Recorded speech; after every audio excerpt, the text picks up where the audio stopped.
What's up, good people and Eagle fans? Mark Holmes here, and as always, I want to say thank you all for watching, commenting, subscribing, and being part of the Joe Blue Sports Report. Without you guys, as well as you ladies, you know that this literally does not work. I hope everybody's having a great day. It's finally freaking Friday. We are 20 days right now. Actually, in 2 hours from now, we will be 19 days away from kickoff of the 2024 season. And regardless of how you feel about the Cowboys' moves and the Joneses and what they put us through and all that, you can't blame the players that are here. Those players are out there giving their all. And I'm going to say, I believe that and maybe I'm crazy. Maybe I am the delusional Cowboy fan that I get, accused of. Maybe the Cowboys will be a laughingstock. That might be the case. It's not how I feel about the team. I feel like this team is actually going to be really, really good. But we'll have to wait and see, because there's a lot of times we think the teams are going to be really good and they fall on their face. Everybody to a man. You remember a few years ago when Russell Wilson got traded to Denver. Everybody was talking about how great that division was going to be, because you had Pat Mahomes, Kansas City. They were great. But then you had Denver with now a real quarterback, after going through, the Drew Lucks and everybody else and things, and basically having a brand new flavor every year. Derek Carr was thought to be a really good quarterback and so on there. And who am I missing? Oh, the Chargers with Justin Herbert, who was coming off of, a 38 TD season. They looked at that and said, oh my God, this is going to be the juggernaut. You might have 4 teams in the playoffs from that thing. And ended up being only one. Football is the great equalizer. It doesn't matter what the analysts say. It doesn't matter what it looks like on paper, because we've seen teams that have literally been all in, or, as they say, the dream team, like the Eagles once pronounced themselves as, and they fall on their face. And then out of nowhere, teams that you thought were going to be terrible end up going on and being great. Not to disrespect the Eagles, not that I don't want a regular, but the year they won the Super Bowl, they were the 4th place team in our division. Yeah, that's how crazy it is. But as bad as we have been trashed about the moves that they've made, as bad as the Cowboys have handled contract situations, I still feel that this team is still going to be a good team. Whether or not they're going to be a great team remains to be seen. Now, let's put together a few things here, okay? We have Jamar Chase, who's now holding in and deciding, you know what, I want my contract after being there and practicing. We have Brandon Ayuk, who it seemed like 2 days ago he was for sure going to be a Pittsburgh Steeler. And that situation has been ugly. He's been there with the organization so he doesn't get fined, but it's just been ugly all the way around. With CeeDee Lamb, we see CeeDee Lamb has put on weight, in a good weight we're talking about, put on strength, and seems like he's ready. Stephen Jones seems to be out there saying that he's expecting him basically to have about 260 touches, because that's basically, if you say 12 to 15 touches, that's what you're talking about. He had 180 last year. So we're talking about 70 more touches because you're going to pay the guy? There's not enough balls to go around to everybody if that's going to be the case. You might as well just say CeeDee Lamb is our only receiver. And then we've got Dak Prescott. Now, when this offseason happened, we've had a couple of different things and scenarios that the Joneses are pissed off, and Jerry is definitely pissed off about the Green Bay game. He's let it know by not renewing Mike McCarthy's contract, by taking his time on getting these major contracts done, and so on. Yet it has bothered him and has affected him in what he does. But I'm going to say, if it really bothered him, he would have fired Mike McCarthy right then and there. If you're really pissed off and say, we screwed the pooch, then you fire the man with 1 year left to go. You just do. If you were really pissed off about the team, you would have traded CeeDee Lamb and got what you could for him. You would have gone to Dak and said, let's see if we can lift that. You pick the team you want to go to, and let's just get this thing done. Or just say, we're not going to play you. And we're going to start the process over right now. We're going to play Trey Lance, and we're going to try and lose every single game. So you can either be here and sit on the bench and collect your money, or you can go someplace else if you were really, truly that pissed. Remember, the Cowboys are the drama queens. We're the drama queens that are talked about ad nauseum every single day. The Cowboys are talked about Dak Prescott, CeeDee Lamb, and Micah Parsons' contract. Well, Micah Parsons is out there right now, seeming to do all kinds of damage. It seems like he is working with his teammates to make them as good as they can be. It seems like Dak Prescott is there and saying things are progressing. Now, what if, because what we've been sold was, first of all, the Cowboys are blowing it up, they weren't going to give Dak a contract. Or the other side of the spectrum was Dak Prescott could be the first player to $60 million. They got you sold in your mind. $60 million. $60 million a year, which sounds scary if you're thinking about it in today's terms. If you look at it and say $60 million today versus 2 years from now, it's going to be like $40 million is now. Because $40 million when we signed him was like the $60 million is now. You follow me? But it's still a big number. What if the Cowboys and Dak came to a contract of $58 million? That's less than the 60, right? That's less than what people were talking about. And let's say it's a 4-year deal. 4 years at $58 million is $232 million, I think it is. $232 million. And if you made it fully guaranteed,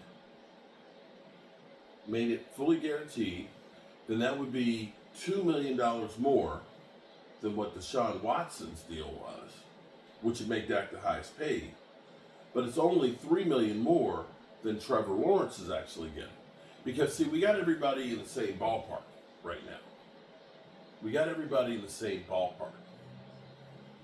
Now, how they structure that and so on, dealing with the 55 and things like that, you know, they could end up kicking more of that money down the road. Because here's what we know.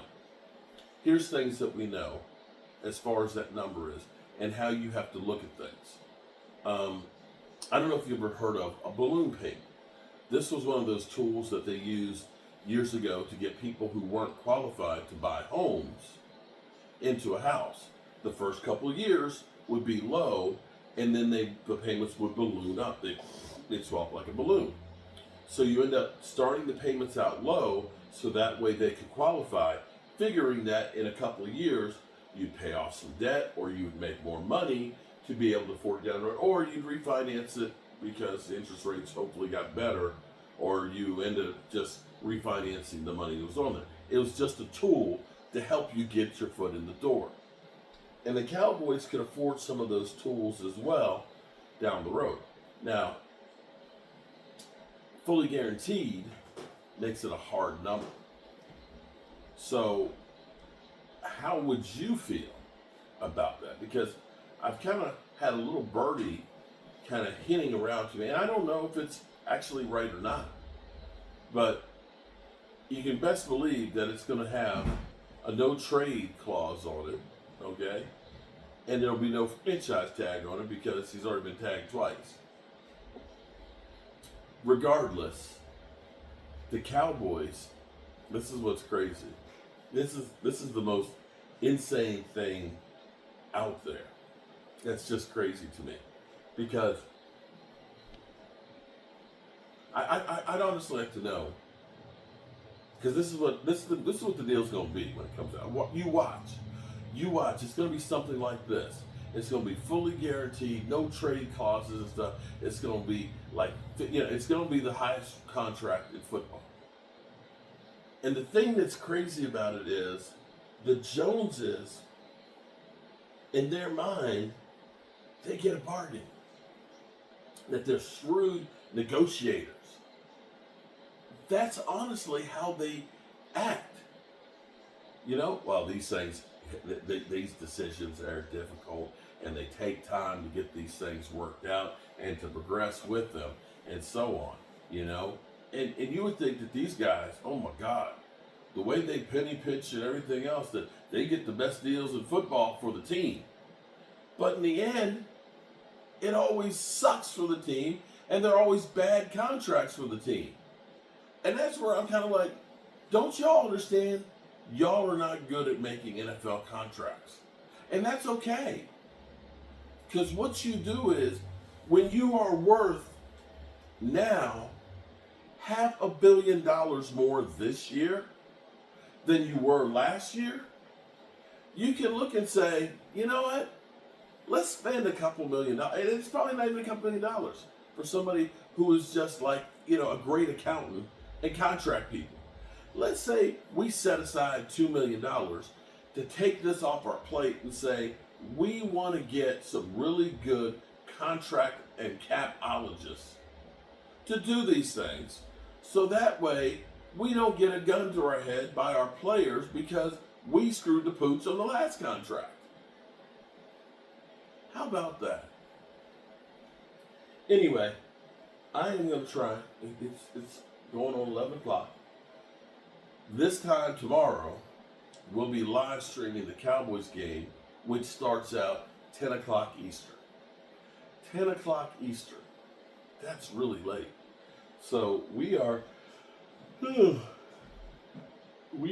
to be having a long day tomorrow. In fact, I've got to fix a roof. Tree fell while I was in California on a roof and put literally a hole through the roof. And the contract. This is where I'm cheap, okay? And maybe it's because I'm old, but it's a hole. It's not a big hole. It's only about this big a hole. It went straight through on the roof. And so it's asphalt shingles, so we're going to have to pull back the shingles that are there. We're going to have to go ahead and put, a sheet of OSB up on there. And we're going to have to tar paper it and put on new shingles and things, right? We've got to fix the gutter. Now, it's a bit of work. I got to do that tomorrow. So that way when it rains, it's not raining there. And then I got to patch some drywall on the inside. But this is a half a day's worth of work. And the estimate for these people to come through and fix it was almost $3,000. And I'm like, bro, I can't let you go out like that, man. I'll hook you up. I'll take care of it tomorrow. So I've got to do that tomorrow. And then, of course, keep up with the Cowboys news. Sometime, probably take a nap so that way I'll be wide awake and get a big cup of coffee for the game and things. But, when I sit here and I do these videos and things, I do this because I do it as a reflection of, for me, a reflection on what I did today. Because I always say life is short, life is precious. Life is, or time is the most precious commodity in the world. It's more valuable than gold or platinum or anything else because you can't trade it. You can't buy it. You can't sell it. And when your time is done, it's done. You can't get any more no matter what you do. And so I always like to spend this time at the end of the day and think about what did I do to help my family, try and advance myself, to be a good citizen, and so on. That's what I try to do. And my hope would be is that we as human beings would learn to treat each other a little bit better. Because you never know what's going to happen in life. Cowboy fan, 1977. After I did my video last night, about 15 minutes after, I got a text message from him, and he said, "Please pray for us because my mother just died." And that's exactly what I mean when I say, tell the people you love how much you love them. The thing that kills me is how cruel we are to each other, how disrespectful we are. Now, I went off on Eastside Herald today because some of the things that he's put in a video or comments in a video about my daughter and things like that are way above and beyond what should be normal way to treat people.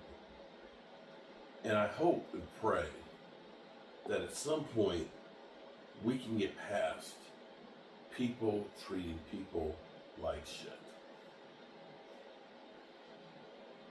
Honestly do. Because if that's all you got in your life, that's pretty pathetic. There's a whole world out here and things to experience and all that you should be doing while you're here on this big blue marble than being just hateful. I love you guys. And I appreciate you guys listening to me ramble. And I hope some of the things I say actually stick with you. Peace.